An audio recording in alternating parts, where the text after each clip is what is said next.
Breaking news sa katatapos na laban ni Jake Paul versus Chavez Jr.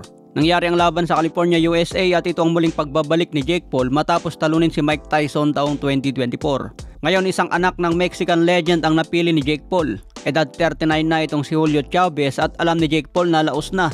Kaya pagdating sa laban ginulpi lang ni Jake Paul itong si Chavez. Hindi kasi sumusuntok si Chavez mga tol mula round 1 hanggang round 8. Parang nagpapasuntok lang sa muka. Ewan ko kung anong nangyari kay Chavez, bakit ayaw sumuntok.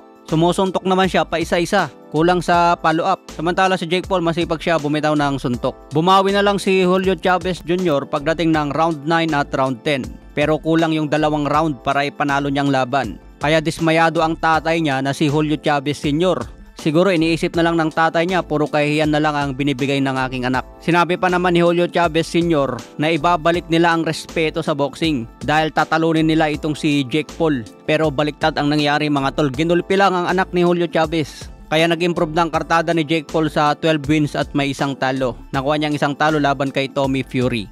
Sa iba pang balita, ayon kay Terence Crawford, nangakong mapapabilang sa Mount Rushmore matapos talunin si Canelo Alvarez sa September 13. Alam nyo ba kung bakit madalas binabanggit ng mga boksingero ang Mount Rushmore?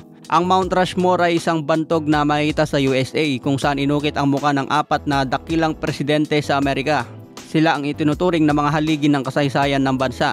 Sa mundo naman ng sports, lalo na sa boxing, ang Mount Rushmore ay naging simbolo din ng pinakamagaling sa lahat ng panahon. Kaya kapag sinabi ng isang boksingero na karapat dapat akong mailagay sa Mount Rushmore, ibig sabihin nais niyang makilala bilang isa sa mga greatest of all time. Kaya ngayon sinasabi ni Terence Crawford na mapabilang siya sa Mount Rushmore. Hindi lang ito kayabangan mga tol, kundi isa itong matapang na pahayag na gusto niyang mapabilang sa pinaka-elite na pangalan sa kasaysayan ng boxing. Sinabi pa ni Terence Crawford, tagahanga ako ni Canelo pero sa tingin ko mas magaling ako sa kanya. Samantala sinabi naman ni Canelo Alvarez, ngayon palang maranasan ni Crawford ang tunay na laban sa kanyang buong karera.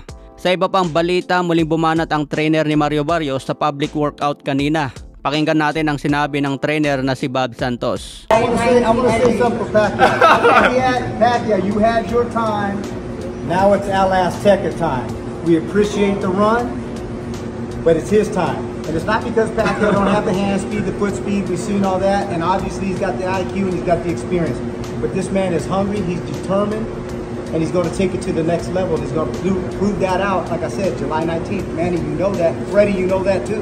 Ayan mga tol, nirespeto naman daw ang nagawa ni Manny Pacquiao, pero oras na raw ni Mario Barrios ngayon. Kahit may bilis at lakas pa raw si Manny Pacquiao, oras na ni Barrios kaya game over na para kay Pacquiao. Alam na raw ni Manny Pacquiao yan at si Freddie Roach. Oras na ngayon ni Mario Barrios. Ito ang laban ni Barrios mga tol na hindi dapat matalo. Kasi kung matalo si Barrios, sila ang game over. Tapos ang karera ni Barrios. Dahil si Pacman kahit matalo pa, matagal na siyang game over sa boxing. Pasok na nga sa Boxing Hall of Fame.